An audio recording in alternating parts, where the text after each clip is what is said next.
Hey class. This is it. This is the last class. Y'all are almost done for the semester.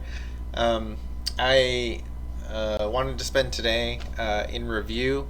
Unfortunately, I wasn't able to complete creating a review for the exam. So instead, I thought we would do a quick run through over the notes from the semester, and then if we have time, we'll review exams 1 and 2. And that should be enough. I intend to draw from the material or material closely related to the types of questions that were asked on the first 2 exams. At present, my plan is to have a question for linear homogeneous relationships. Um, uh, what was the second one? Advanced counting, relations, graphs, and then trees. So at most you'll have 5 questions and then a bonus question, which again I'm still working through. Um, that's it. You've already tested on all of the material that'll be there. Everything that we've done really for the last 2/3 of the semester, for the most part, has really just been mostly for your benefit, and hopefully you've received it that way. Um, but Okay, well, you were there. I don't want to spend too much of our time going over that. So let's jump into it. We'll do the quick review, and then I will post the exam tomorrow, and you'll have until Wednesday, the 9th, to submit it. Um, and then I'll get to grading and post your exams as quickly as I can. Okay. Okay, so we began the semester discussing sequences and summations, um, and it's really just terms where, or a series of numbers or a set where we construct terms defined recursively usually, but in cases like this, you can actually define the terms just in case of in directly, so you don't have to define it recursively, but the terms um, do map out a series. And so in this case, this is the harmonic series. But in general, it's a set where each of the terms has an ordering, and it's given by this definition of a sub n. So hopefully none of that is news to you. Geometric progressions, you start with a number, and then you continually multiply it by some ratio. Um, so this is defined for all ratios, even in the case where r is 0. However, the sum is only defined, the infinite sum is only defined whenever you have the ratio less than 1. And then if it's equal to 1, then it's just n times a. But of course, if it's infinite, then that's a problem. But yeah, that's it. But whenever r is greater than 0 or greater than 1, this is still defined so long as the sequence is finite, then it's going to add up to something fixed. Okay, so then next we have arithmetic progressions. So for geometric progressions, we're dealing with multiplication. For arithmetic progressions, we're dealing with addition. Okay, so this is just a line. There's nothing particularly fancy about this. Let's see.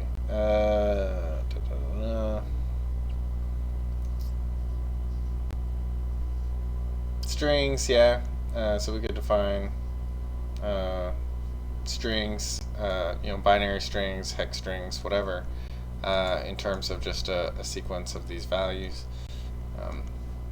Again, nothing special. Recurrence relations, we define successive terms based on one or more of the previous terms.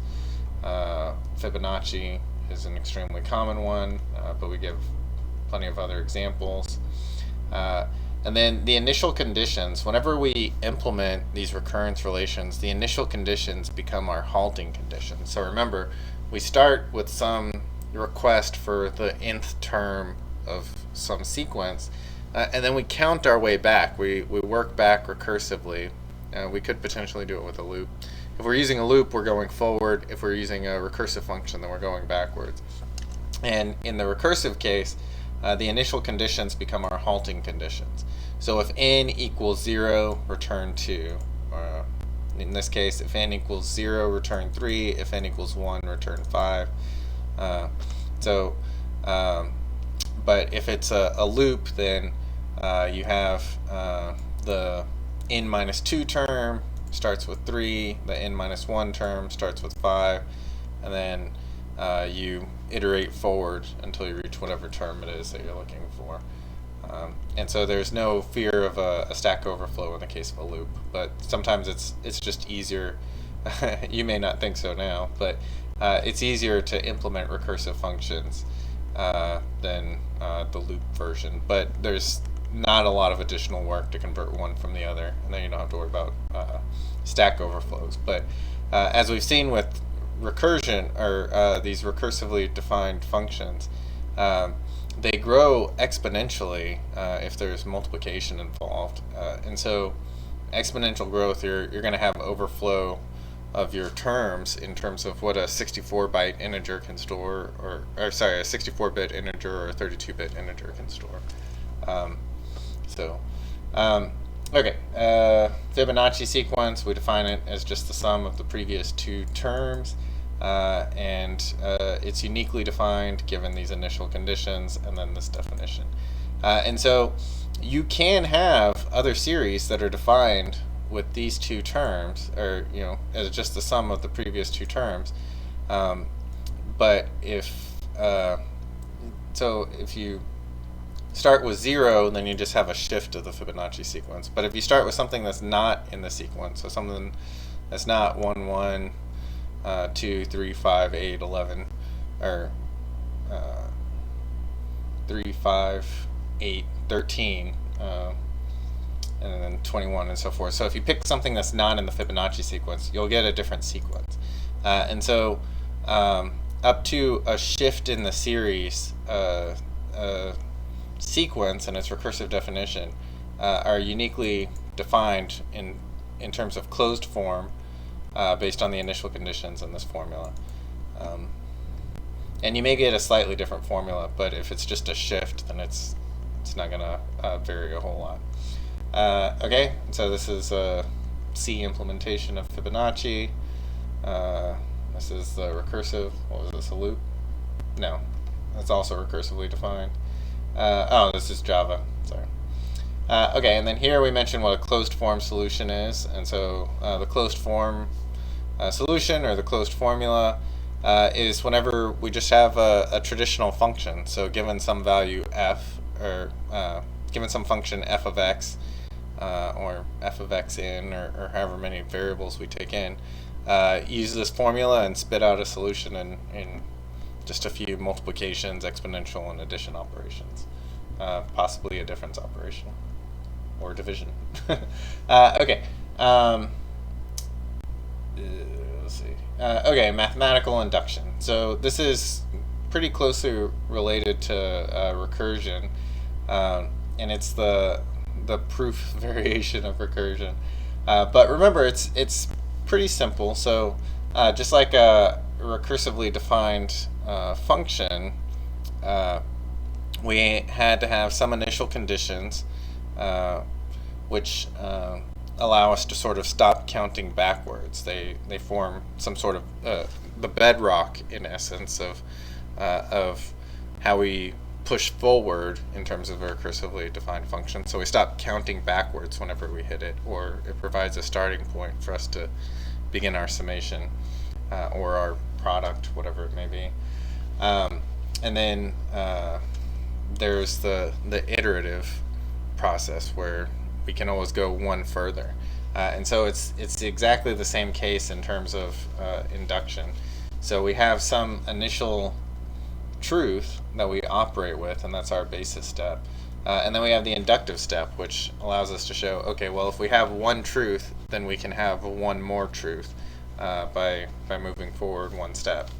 And so just looking at this example, so summing over the first n natural numbers, we have this claim that there's closed form solution, which depends only on n. And so we begin with our initial truth. Whenever n equals 1, then this closed form is indeed a solution for this. So you plug in 1, you get 2 over 2, which is 1, and the summation only has one term. So it holds for that first one. So we've had our initial truth, our bedrock truth, and then we show that given one truth, we can move it forward one step every time. And these two combined, bedrock plus the ability to move forward, prove it for all numbers greater than our initial assumption. Right?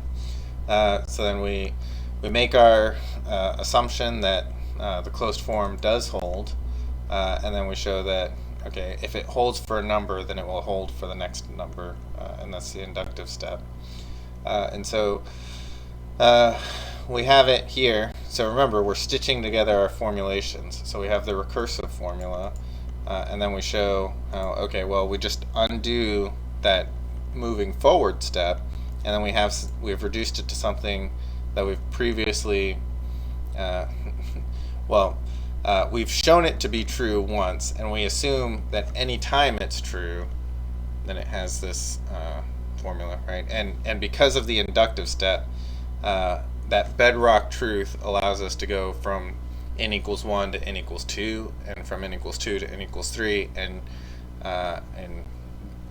ad infinitum. Okay. Anyway, so we've reduced it to our inductive hypothesis and that undone step.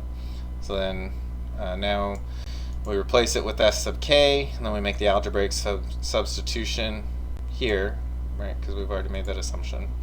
And then we add k plus 1 back in, common denominator, and then we reduce it to this, and we show that it does indeed hold the form of the closed form solution. And so, yes, we are assuming the result that we want to show, but we are actively demonstrating that anytime you have it for one integer, you have it for the subsequent integer. And given this initial truth, we have it for n equals 1, or k equals 1, whichever index you want to choose. And because of this and this, we have it for k equals 2. And because we have it for k equals 2 and this, we have it for k equals 3. And because we have it for k equals 3, we have it for k equals 4, again, and onward. So that bedrock truth, and then the inductive step. And that's kind of what you're dealing with recursion and induction. Okay. So strong induction and well ordering. Yeah, so this is again just the concept that we can reduce something to a previously solved case, and then once we've done that, it's solved going forward.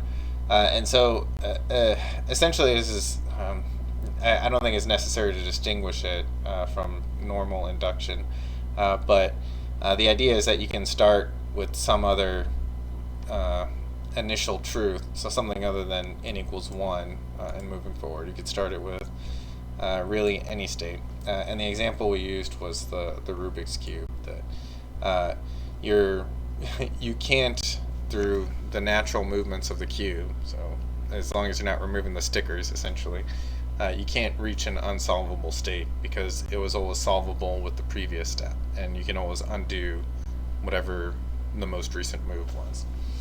Okay, recursive definitions and structural induction. Okay, so that we can maintain data structures through some sort of elementary operation, like in terms of trees. So if we have two trees, and again, you can think of like family trees or whatever, then you can join them through some elementary operation. So if you have a tree, and then like if you have a family tree and you discover that there was some long lost son, then connecting that long lost son to his parentage does not destroy the tree structure at all. It's an elementary operation, and so you're still able to maintain the tree structure even in that case, and you can demonstrate it using induction. Okay. Uh, so now we're discussing recursive algorithms such as binary search, where we're calling the same method over and over again. And it eventually halts because we're narrowing the field that we're looking at with each pass until eventually we're only looking at a single item at most, and then either we return that we were unable to find the item or we will have found it. But at each step we do check, and then the maximum time for this to complete is log n, where n is the number of items that are in the sorted list you're searching. And again, remember that binary search in particular only works whenever the collection is already sorted going into the search. Okay, let's see. Again, just a Java implementation of binary search. Iteration. Okay, yeah, so this is what I was mentioning, where we can use a recursive function or we can use a loop. And so here we have these quick return statements in the case that we're looking for the initial conditions. Otherwise, we use the loop. And so the n-2 term, the n-1 term, and then the current step, and then it stops whenever we get to whatever whatever term we were looking for, the nth term. Okay. Okay, and here's a Java implementation of the iterative version of Fibonacci. Recursive merge sort. Okay, so we were looking at binary search before, and this is our merge algorithm. And so remember that the key to merge sort and these recursive sorting algorithms is divide and conquer. And so you're essentially you're seeking to reach some established set of assumptions. So what you want is to be able to merge these sorted arrays. And the first time you can guarantee that condition is whenever you've broken up your list of n items into n separate arrays, so that everything is a singleton. Every array has only one element. And when you reach that condition, then your assumption or your desired precondition for merging is achieved, because every item or every list which consists of just a single element is always sorted. And if you think it through, you will quickly establish that it's impossible to have a list of one element that is unsorted. It's always in sorted order whenever it's either empty or there's only one element. The first time you can have something that fails to be sorted is whenever you have a collection of two items. Right?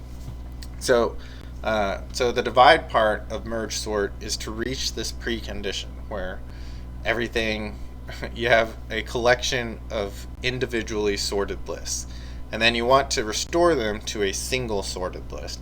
And so that's kind of where the magic happens in merge sort. So first you're breaking it up, and that happens in the merge sort method, but we could just as easily call this the divide method, except that the reason we don't is because whenever we return from it, it is a sorted collection, and so we like to think of it as the hook into the sort operation. But the merge is really where everything happens. So now you're dealing with two sorted lists, and at first each of these lists or arrays only has a single item in them. But each time you leave the merge operation, you've essentially doubled the size of your collection, so you've merged them into a single list, and then that gets handed back to the invoking method, which is always merge sort. Right? So we call merge here.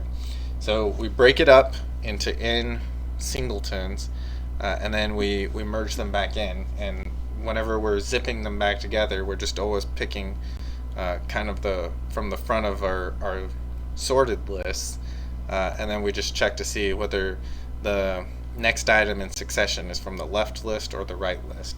And then whenever one of the lists runs out, one of them is always going to run out first. then we just tack on to the end either the remaining of the left items or the right items. Okay, so that's merge sort. And then this is an in-place implementation of merge sort, so that we're not creating a ton of new arrays. We're always doing it in the same array. And so it's a little bit trickier, but it's included just to show you that it can be done. We have the technology, it can be done. Okay, counting. So we begin by defining each of these simple rules. So the product rule, where if you have two things to do, right, and there's in one ways to do the first task and in two ways to do the second, and they don't necessarily depend on each other, then the total is in one times in two ways to do it, right? So there's okay, so if you think about just making dinner, you have 3 meals that you're considering making, and you have 2 sets of dinnerware that you can use, and so then the meal on top of dinnerware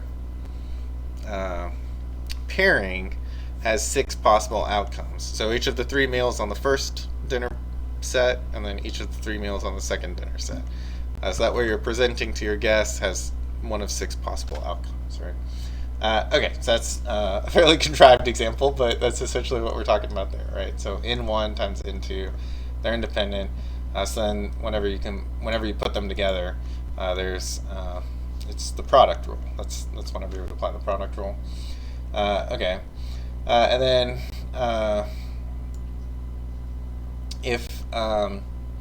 and then in the case whenever we're drawing from something, right? So we were choosing one of 12 offices in this example, and we had 2 people choosing from those 12 offices.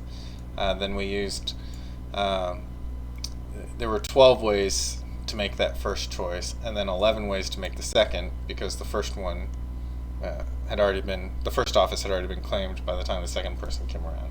And so then we had the product, right?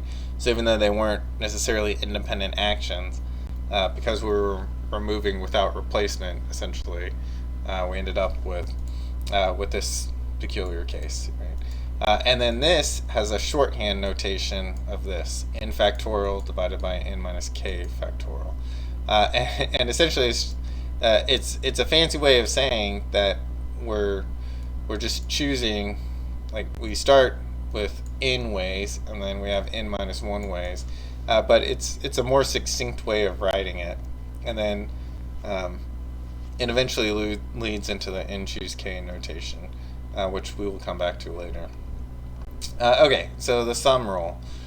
So if a task can be done in either of in 1 ways or in 2 ways, where none of set if in 1 is the same as in 2, or there's no overlap essentially, then there's in 1 plus in 2 ways. Okay, so this is the case where you're sending a representative for your school district. So assume that no one works at 2 schools in the same district, and you have to select one of the teachers, right? So then you have in 1 teachers at the first school, in 2 teachers at the second school, or whatever. So in that case, obviously, you're not going to be multiplying them. you have a finite pool of teachers, and that pool is composed of the set from each school, right? So you're just adding them together. So that's when you would use the sum rule.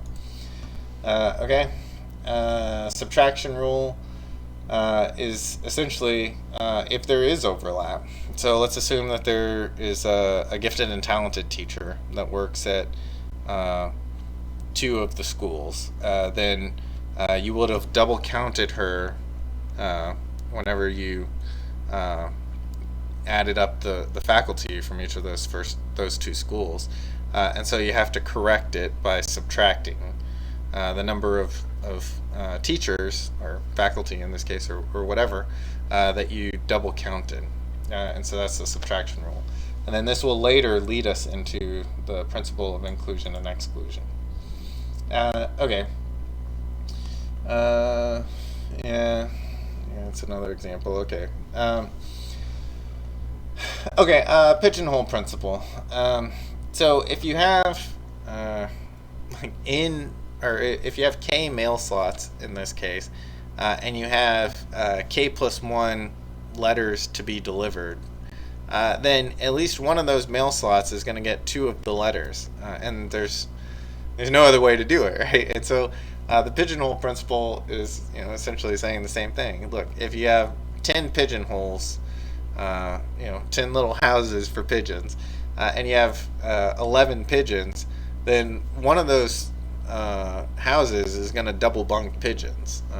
It's just a really simple concept, but it it is a really simple way to visualize that there is some limit to how much we can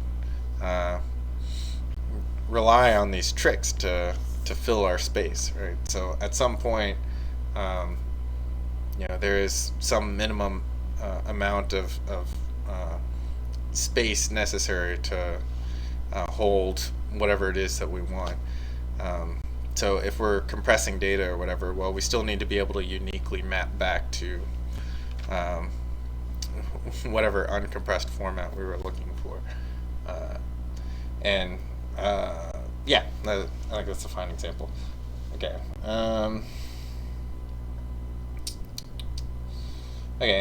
Permutations and combinations and R permutations and so forth.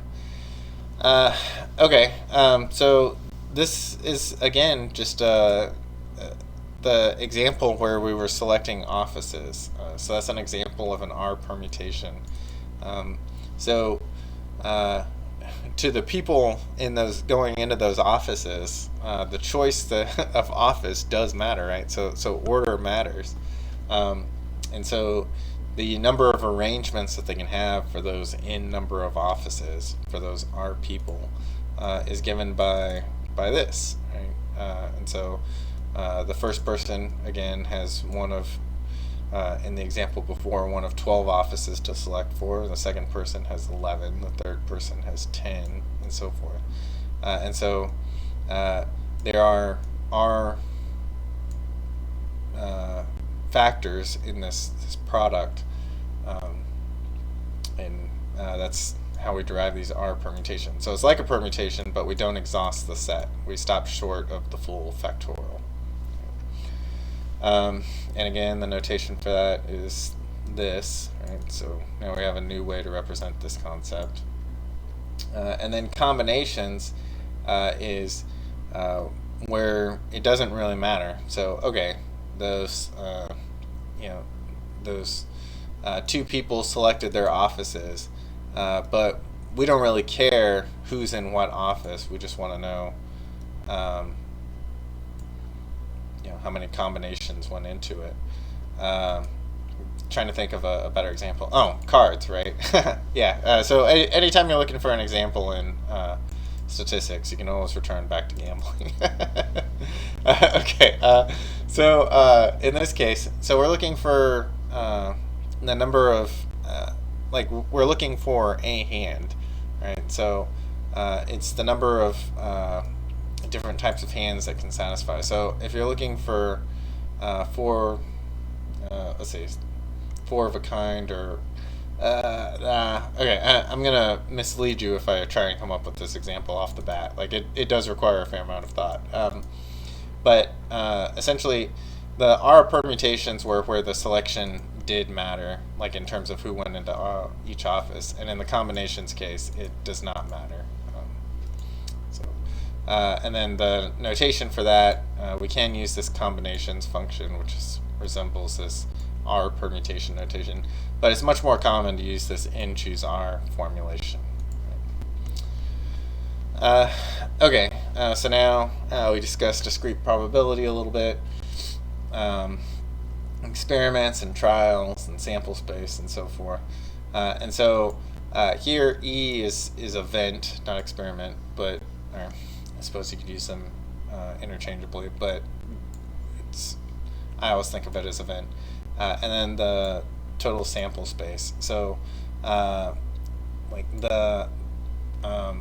So if you're looking for a 4 of a kind in terms of cards, like a hand of cards, then the number of satisfying hands divided by the total number of possible hands would be the probability of getting 4 of a kind.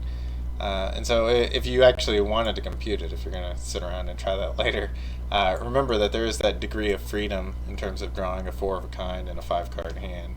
And then, Texas Hold'em odds would be slightly different as well.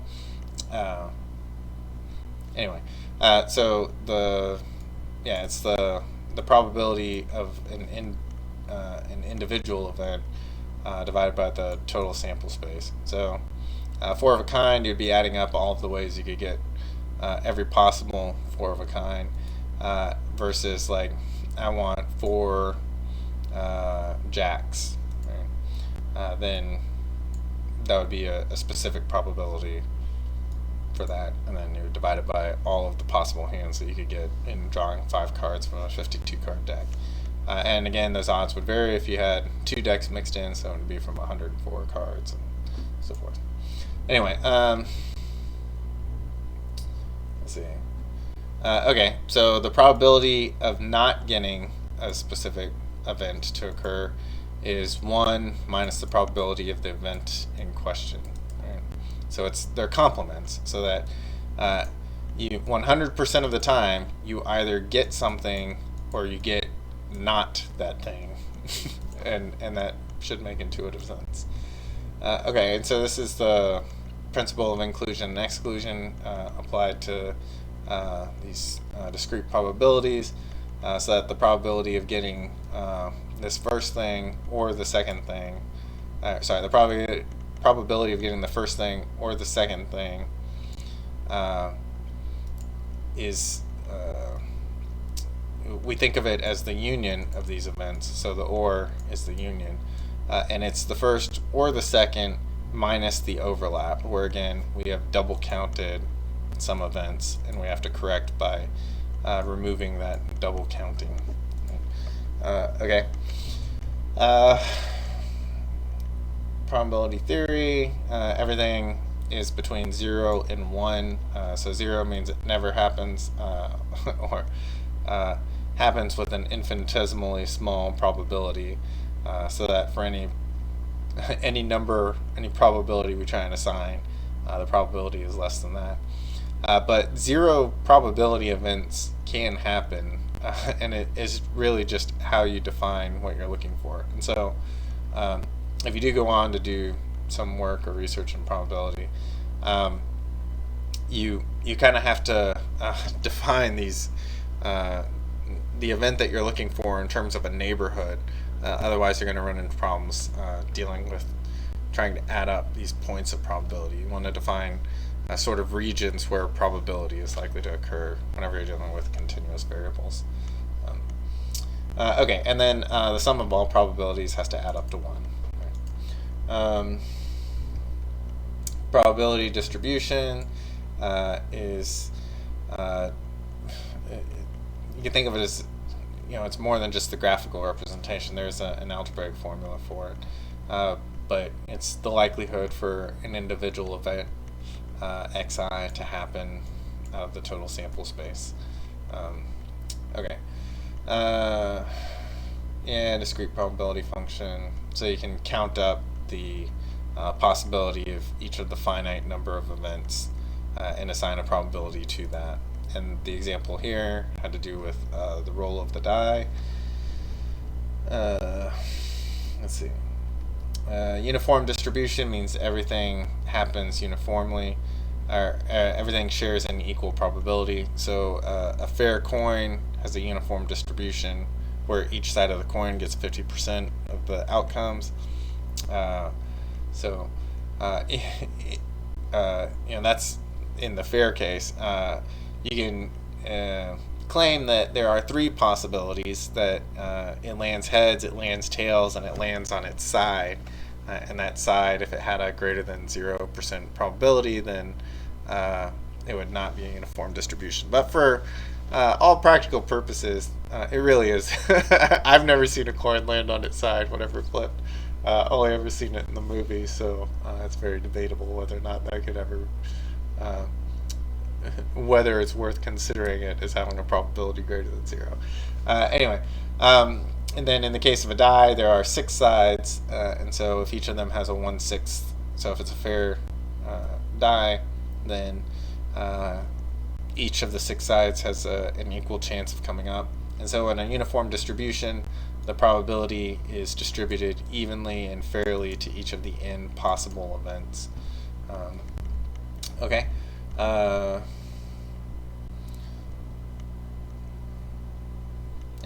So then the probability of an event is the sum of the probabilities of the outcomes in that event.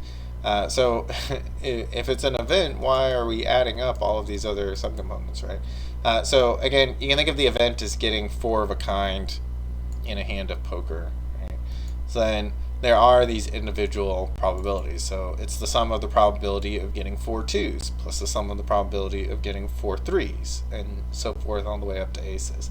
Right, so the probability of 4 of a kind is the sum of each of those individual probabilities of the distinct types of 4 of a kind, the distinct events that satisfy that larger event. Okay. Then here we have a theorem. So before we had the probability of either event 1 or event 2 happening, and it was equal to the sum of the individual probabilities minus the overlap. Well, here we say, okay, if there is no overlap, and that's what we mean whenever we say disjoint. So if there is no overlap, then the probability of any one of those events happening is equal to the sum of the individual probabilities. And so we can think of this probability, where we're just talking about getting 4 of a kind, as being a form of this, right? So it's the probability of the union of individual probabilities of getting 4 2s or 4 3s or 4 4s or whatever. And so that probability of any 4 of a kind is equal to the sum of the probabilities of the specific 4s of a kind. 4 of a kind. It's going to be, something is going to be pluralized in that. I feel confident in saying. Okay. So then here we have conditional probability. And so E restricted to F, or E given F. Right? So what is the probability that we roll, so that if we're rolling 2 dice and 1 is a 6, so what is the probability that we roll a 7 given that we rolled a 6 on the first die? So then it's the E intersect F divided by the probability of F. So there is this, this is a definition, it's not a theorem. So the probability of an event given some other potentially related event is equal to the intersection divided by the probability of F individually. And again, that's by definition, that's not a theorem.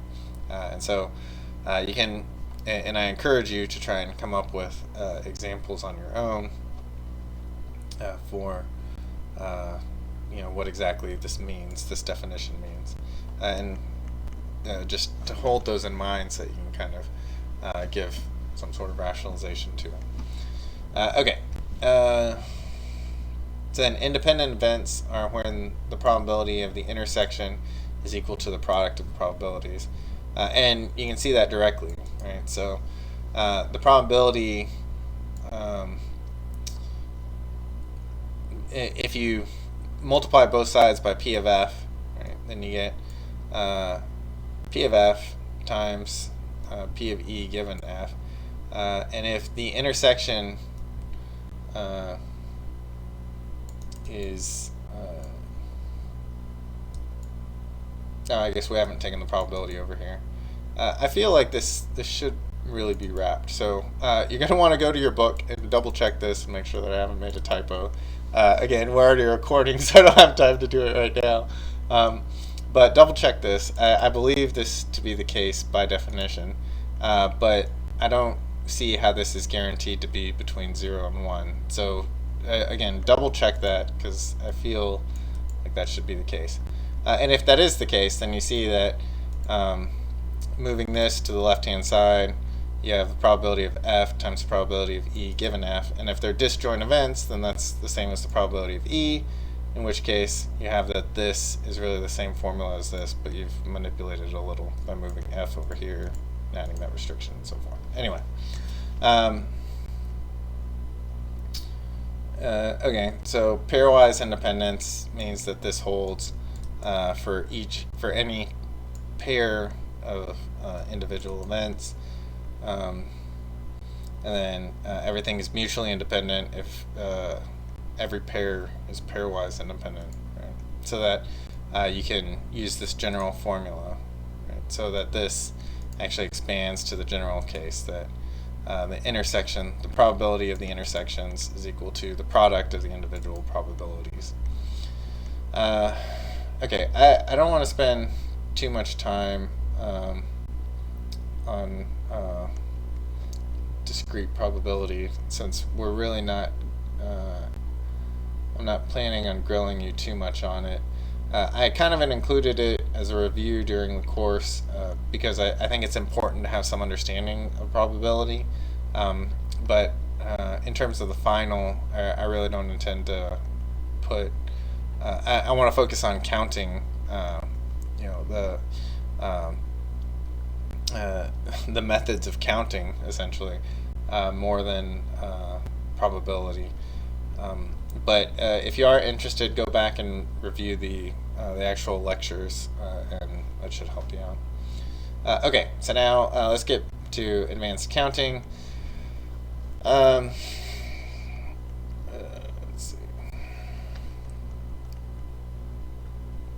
Okay, so I don't believe I ever went through and actually did a dynamic programming example. I had intended to, and again, if only you were in the next time I taught this class, then you would actually get that example. That's a shame. Okay, moving on. So solving linear recurrence relations. It's a mouthful. Linear homogeneous recurrence relation of degree k with constant coefficients is a recurrence relation of the form. So we have some term, and it's defined as the summation of previous terms. And what's important is that we're not multiplying these previous terms together. We don't have something that depends only on n sitting out here. It's just previous terms multiplied by some constants. Then we can solve those. We have a formula for solving those, and we will jump to it. Okay. So yeah, we've defined the linear recurrence relation of degree k, and it's essentially the furthest back that we reach for a previous term. So we've reached back k terms, and it's degree k. Okay.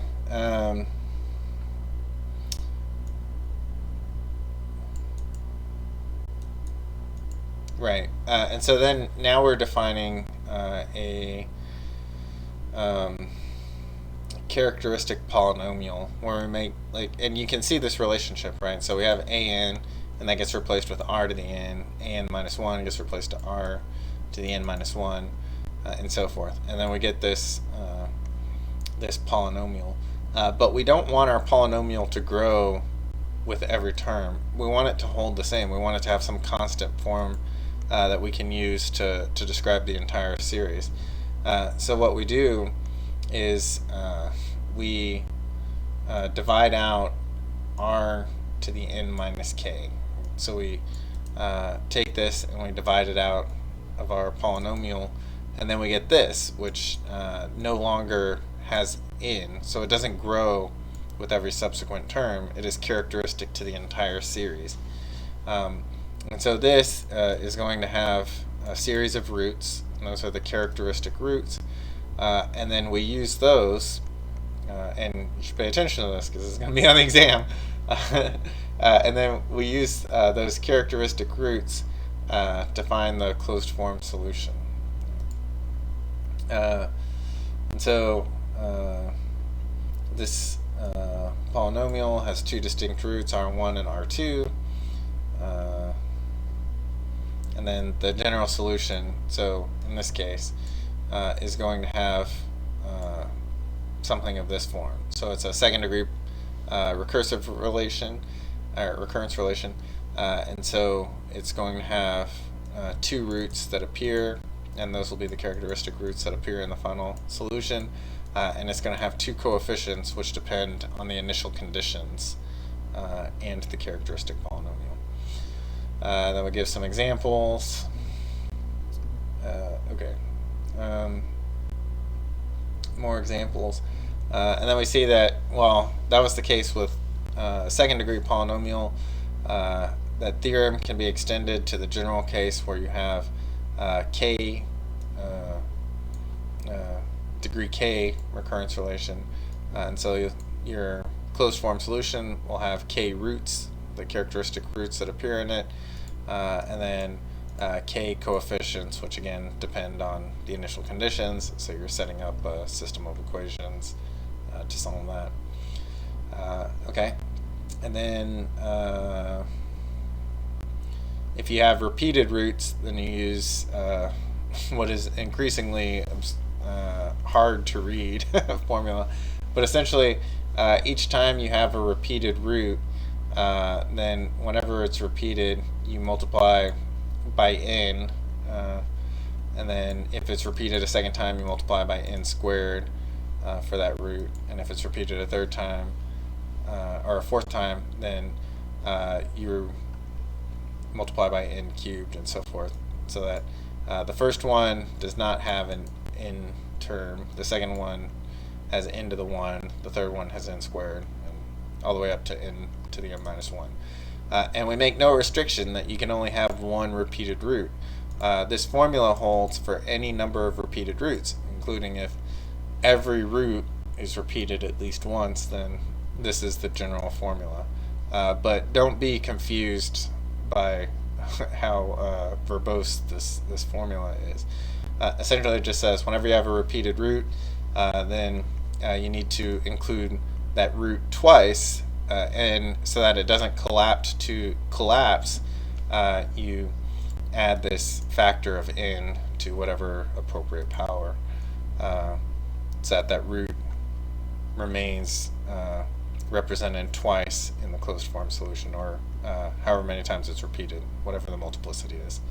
Okay, so now we have the non-homogeneous recurrence relation with constant coefficients. And so we have the homogeneous part here, and then we have something that depends only on n sitting out there. And so this is the associated homogeneous recurrence relation, so just this first part, which was what we were just looking at how to solve.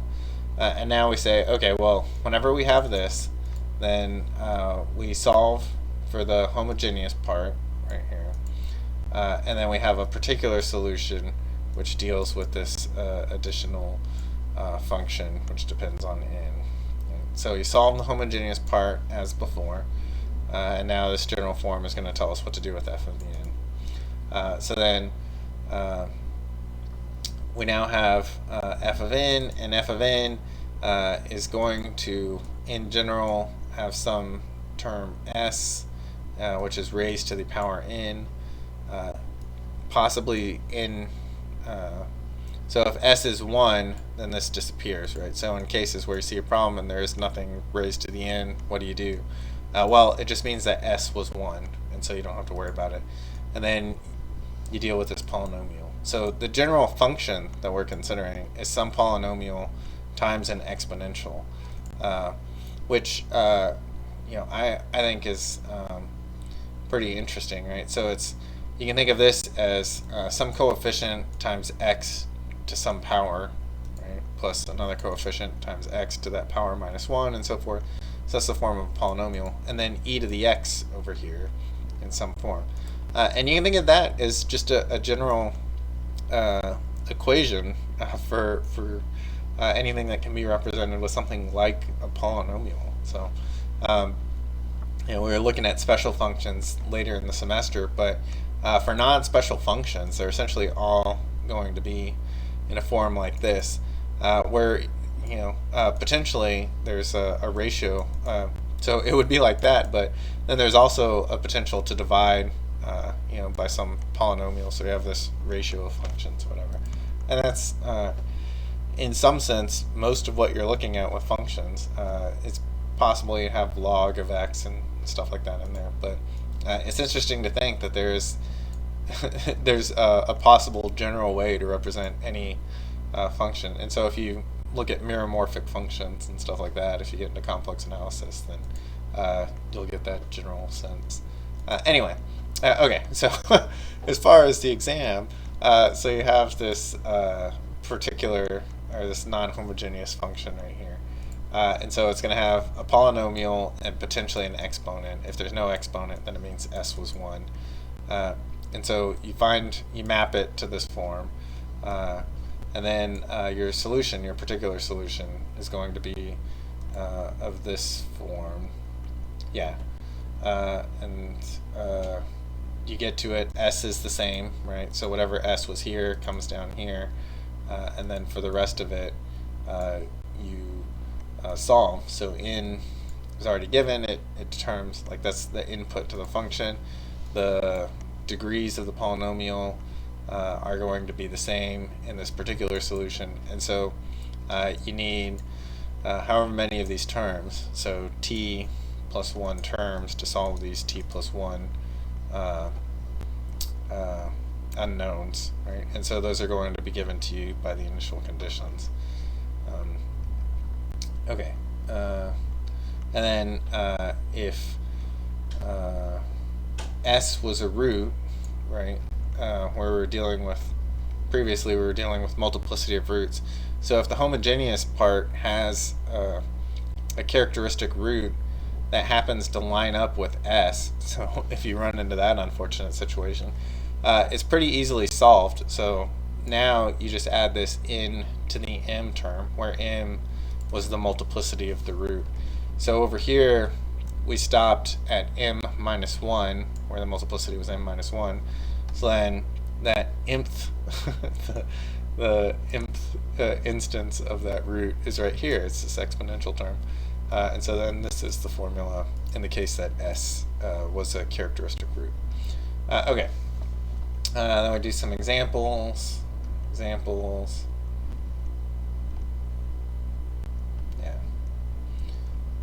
Okay. Divide and conquer algorithms with recurrence relations. Remember, merge sort was an example of a divide and conquer algorithm. And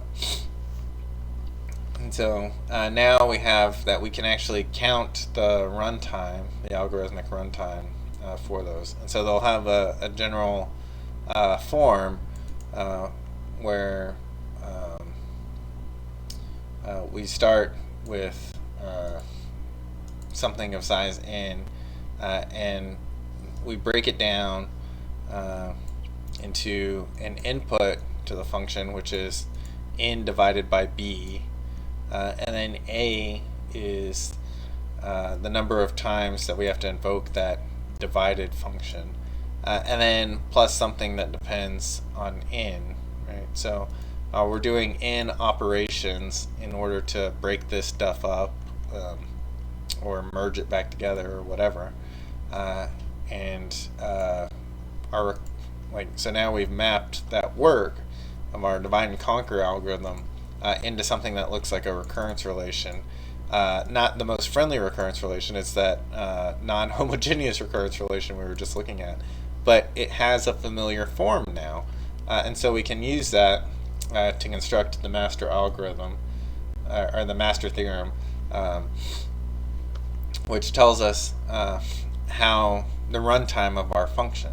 And so you figure out what that work looks like, the amount of work, and then you can say that your function will scale in terms of performance and runtime based on this, right? So if a is greater than 1, then it's going to grow at n to the log of a base b, and if a equals 1, then it's then it's going to grow at log n.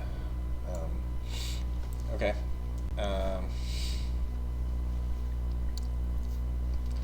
Okay. So when a equals 1, an example of that was the binary search, so that we're not having to do it multiple times. Each time we're breaking up our set, we're actually just looking at it once, right? We're following one path to some leaf node in our tree, our decision tree, but we're only following the one path. We don't have to follow any additional paths. Whereas merge sort, we had to go back up and merge the tree back together. Okay. So then,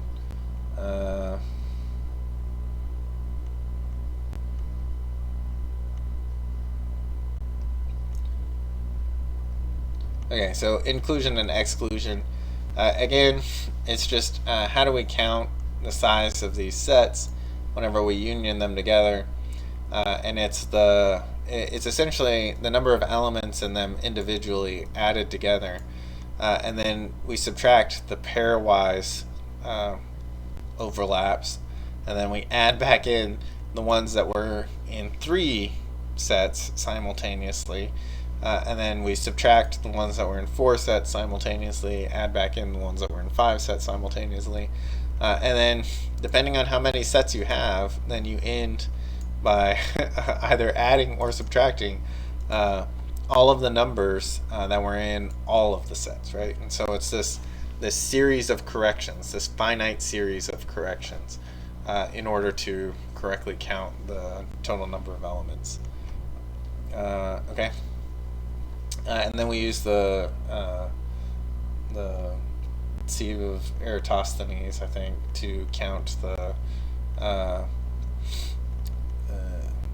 number of primes, which I thought was an interesting example. Okay, and then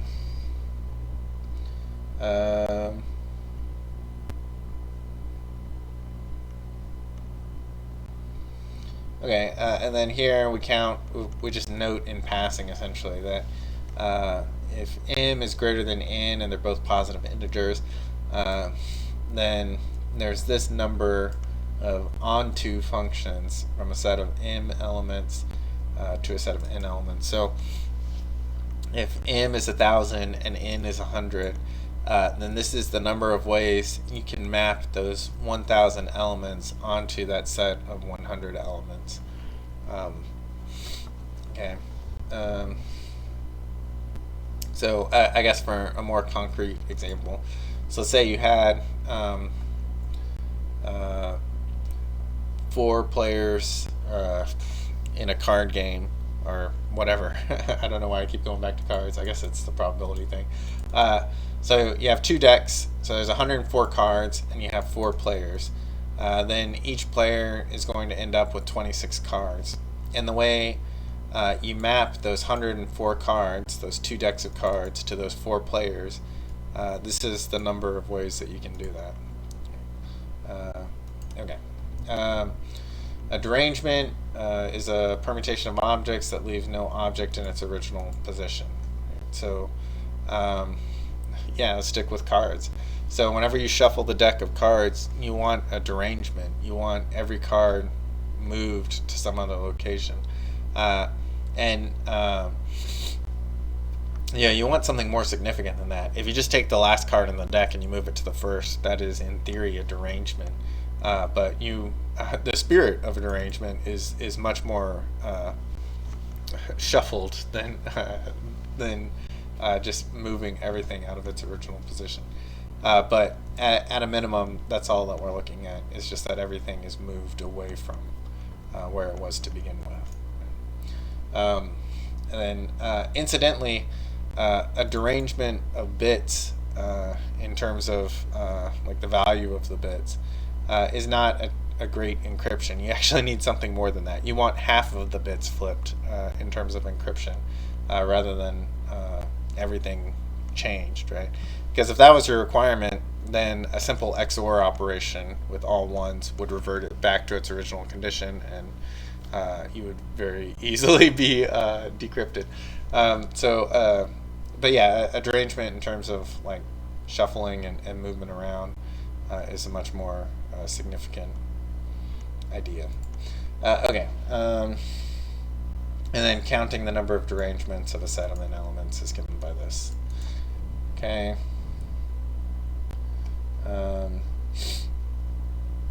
Okay, so now we're dealing with relations relating a set A to a set B. Okay, we began by considering this as ordered pairs, right? So we relate the set of real numbers to itself. So in this case, A and B are the same thing. We note it as R cross R times R, or R2, and it's just the plane where you have the x and y values. So that is a binary relation. And so we think of it in x and y, but if you think of it as x and f of x, where you have x and some function on x, where y equals f of x, then the binary relation makes more sense. So for every input x, we have some value y.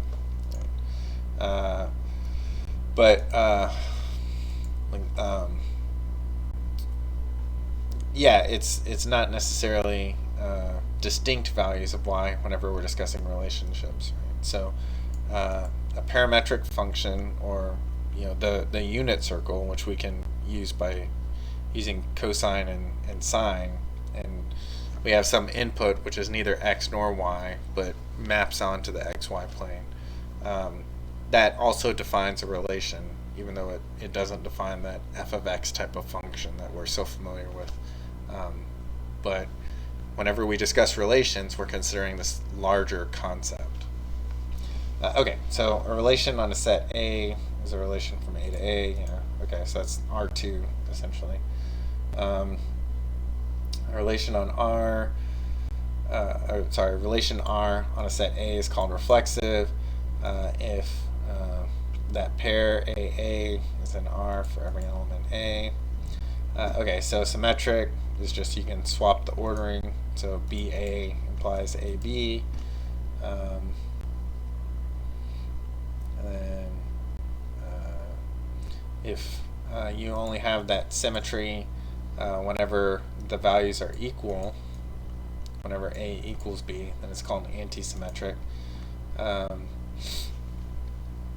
And then it's called transitive if AB in the relation and BC in the relation implies that AC is in the relation. Okay. And then we can compose one relation and another. So we can have a function which operates on the output of another function, and that's the composite operation. And the notation gets a little longer, right? So the output, so we take the output from the first function and we stick it into the second one. So that's S composed of R. That's all we're saying there.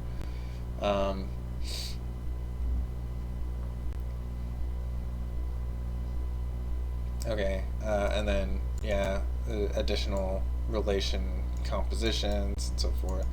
We can use this notation. Don't spend too much time on that one. Let's see. Okay, and then transitive sets, and so forth. Yeah. Okay. So the study of relations is really important, and then especially whenever we abstract it to the concept of databases. But for all of this, whenever you read it, you can think in terms of graphing, but because we're in the computer science department, I want you to read the set of relations in terms of data and persistent data, specifically databases and relational databases. And so it's a lot of terminology, but it can be broken down. We did it whenever we went through these videos originally. I don't really intend to hammer you too hard on the formalities of this. the selection operator, we talked about the select statement for database queries. The projection stuff, it just means that you don't have to select the entire record. You can select from stuff within the record whenever we're speaking in terms of databases, which I think is a really healthy thing to have in the back of your mind as you're going through and reading what can be a little bit dense. Okay, and then join operations that, we can kind of tack on these concepts of records from different database tables into a single record through the use of a join.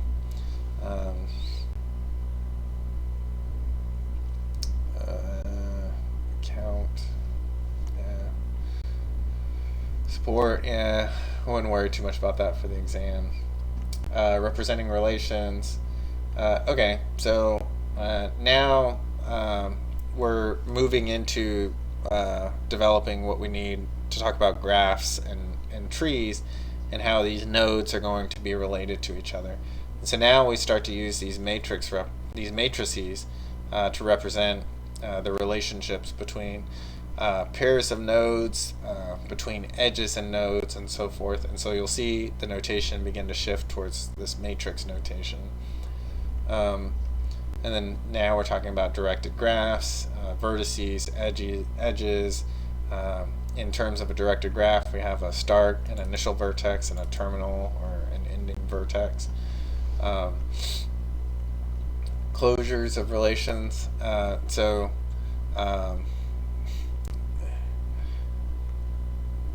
The closure is kind of like this ultimate representation that now we've defined.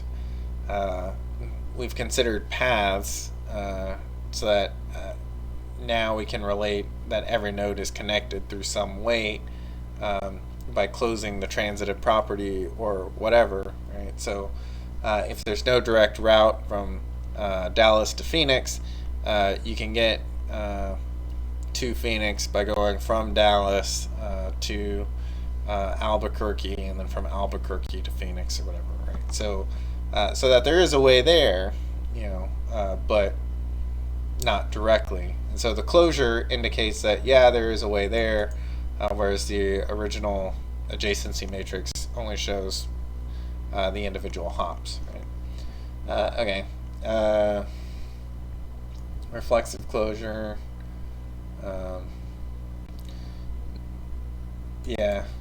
So this is kind of used to define this difference between something that is fully reflexive and one that is not. Symmetric closure, kind of the same thing. So if we wanted to make it fully symmetric, how far away are we from that representation? A path, right? We've discussed this pretty significantly in terms of graphs. So it's just going from one vertex to the next, and it's defined. You go from A to B, from B to C, C to D, and so forth, right? And that gives you a path.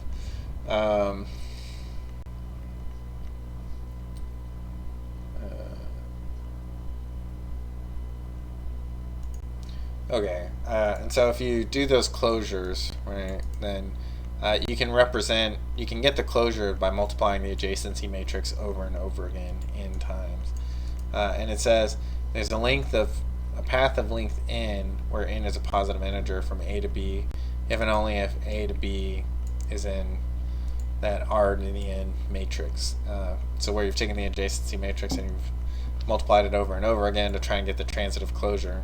And if you don't have that Dallas to Phoenix route in there, then there is no Dallas to Phoenix with n hops or whatever. I don't intend to test you on that theory, but that's what it's saying essentially. Connectivity relation. So it's just whether or not something is path connected. Transitive closure is essentially the connectivity relation, right? So whether things are path connected. And so we're building this framework to discuss graphs. We kind of skipped to it in terms of whenever we were discussing it in class, we spoke more on graphs than we did on the formality of how to take these matrices, these adjacency matrices, and demonstrate connectivity through repeated multiplication and leveraging some of these. But it's interesting that that you can do it through these other theories. Okay. It is a convenient way to show that a path does not exist by applying these theories, and that's something that we really didn't spend a lot of time discussing. Okay.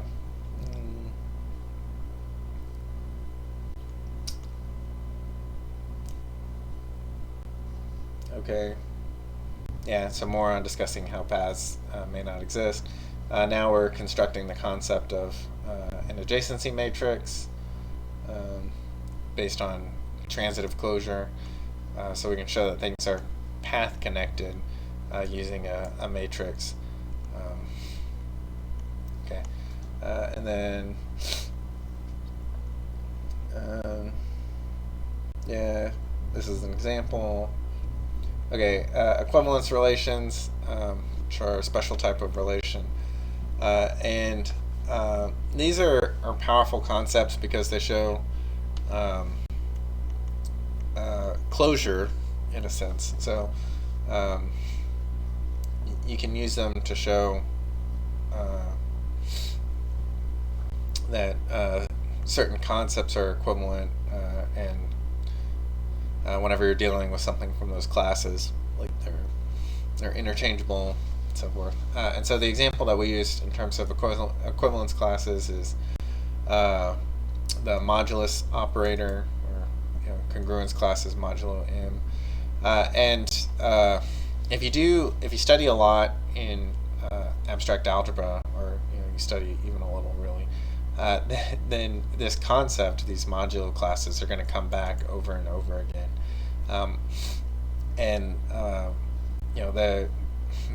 There's this concept of division of groups, essentially, and you'll end up, whenever you consider it in terms of a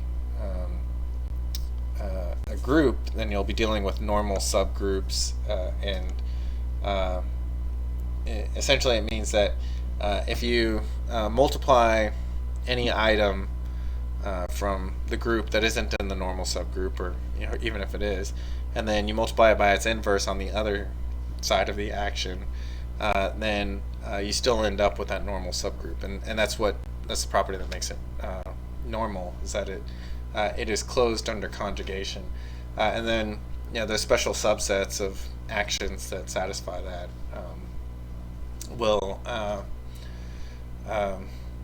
It'll split so that the size of that subgroup is going to be a factor of the larger group, and then it creates these modular classes. So it's just like whenever we're dividing by some prime number, we always end up with a remainder, and so those classes, those groups, end up splitting that larger group into the normal subgroup, and then this first set of remainders, and the second set of remainders, and so forth. That'll take you really your entire semester in algebra to understand, maybe a second semester. So if you don't get it from my minute of explanation, then you're probably exactly where I was when I was studying that the first time around. But anyway, this concept of remainders, or these residual values, or these modulo classes, or whatever, these congruence classes, I have not done it justice in this class, but it is extremely profound, and if you really want to understand the basis for public key encryption, then you need to understand these congruence classes, or you need to understand modular arithmetic. And the concept itself is extremely simple. We discuss remainders in long division in elementary school, and so it's that concept, but applied really cleverly to create these very complicated and profound results. Uh, okay, we're kind of running out of time. Um, we're still in relations, partial ordering, comparable.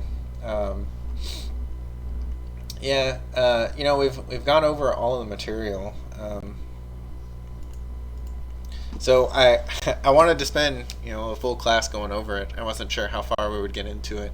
I had the previous exams and reviews pulled up just in case we finished the material quickly. But honestly, you all have done pretty well on the first couple of exams. The types of questions that'll be asked are just going to be essentially variations on what was there before.